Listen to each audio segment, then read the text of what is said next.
Dieu permettra toujours que tu aies des problèmes de manière à ce que tu aies les réflexes de retourner à lui. Alléluia.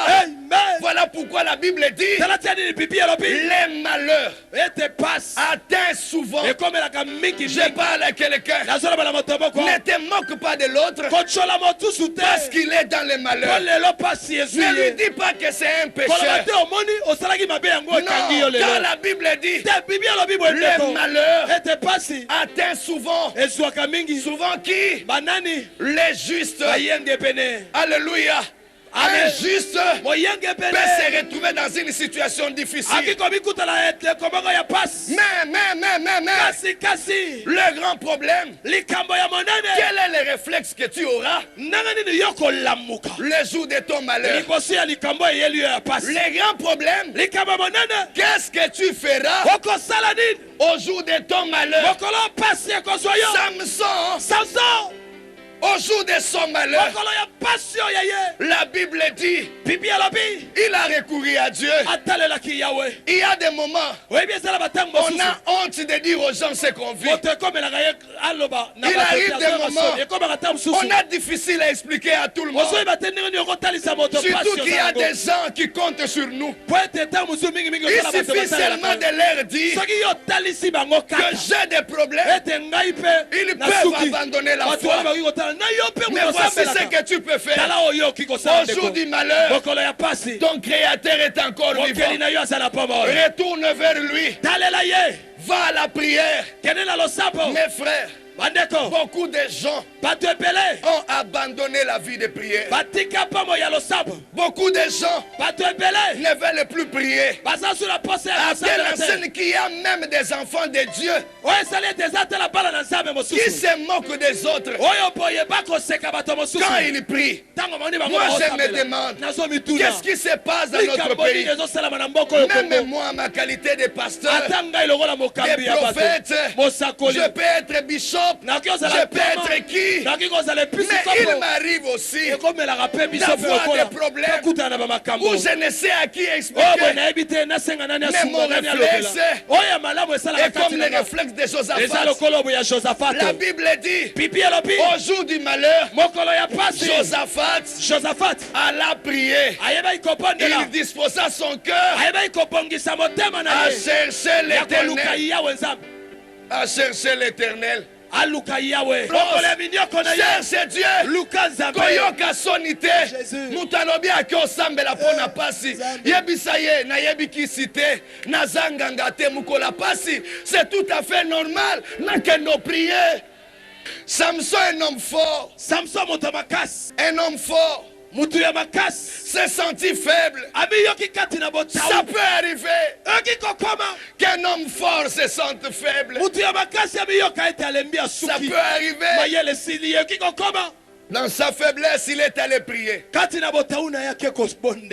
J'ai sorti 7 raisons majeures pour prier. Je vais parler rapidement et nous allons prier. La première raison qui nous pousse d'aller prier, d'abord, c'est pour reconnaître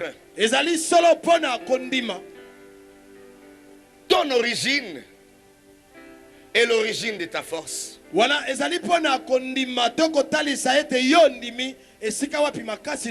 Reconnaître, retrouver ton origine, retourner vers ton origine. Et reconnaître ta force. C'est-à-dire,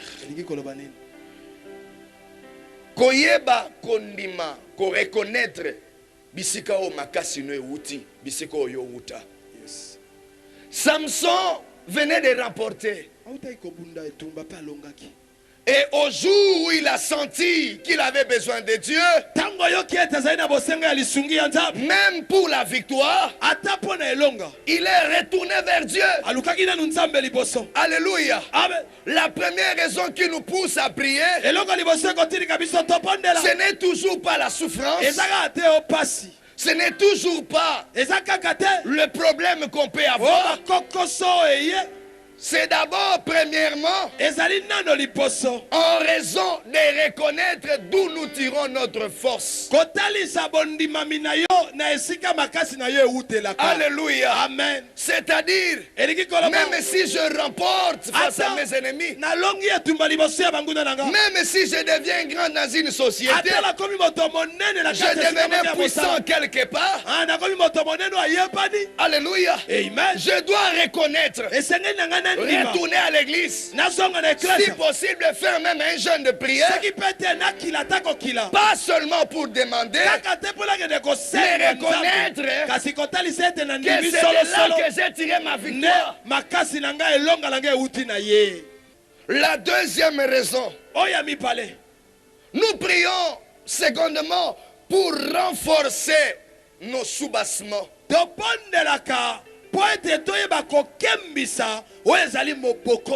La Bible dit en réalité dans l'homme c'est l'esprit. Un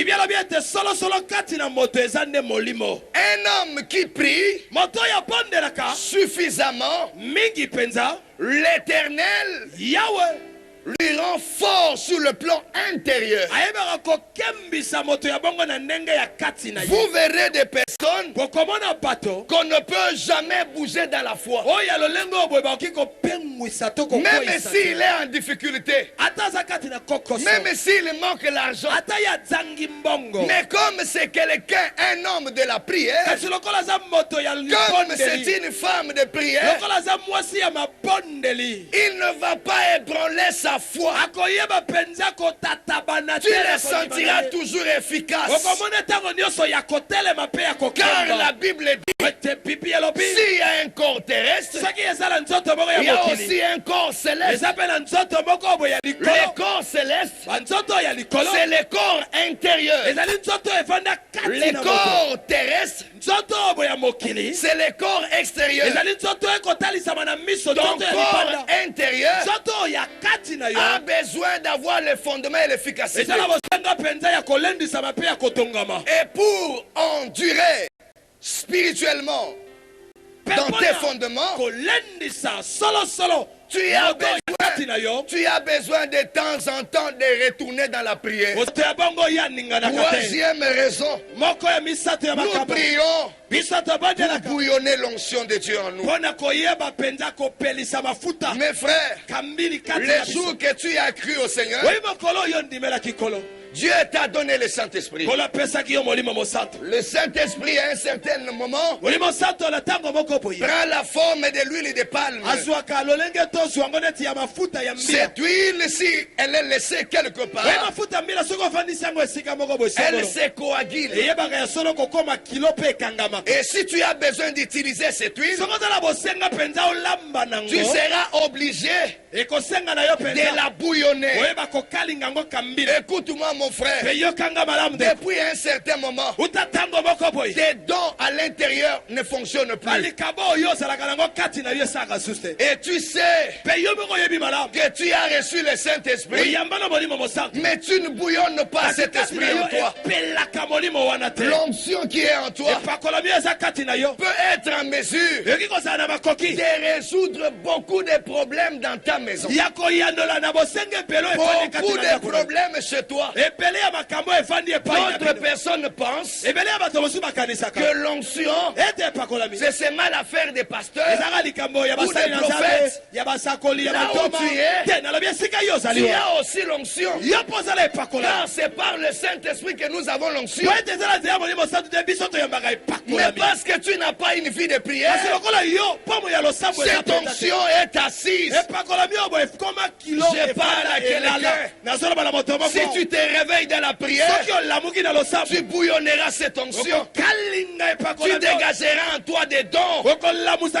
Tu seras utile dans ta maison. Même si l'enfant tombait malade au milieu de la nuit, tu ne chercheras pas toujours le numéro du pasteur,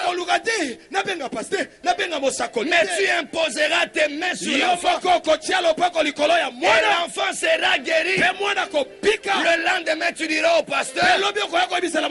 Ton Dieu m'a utilisé. Mon enfant est guéri.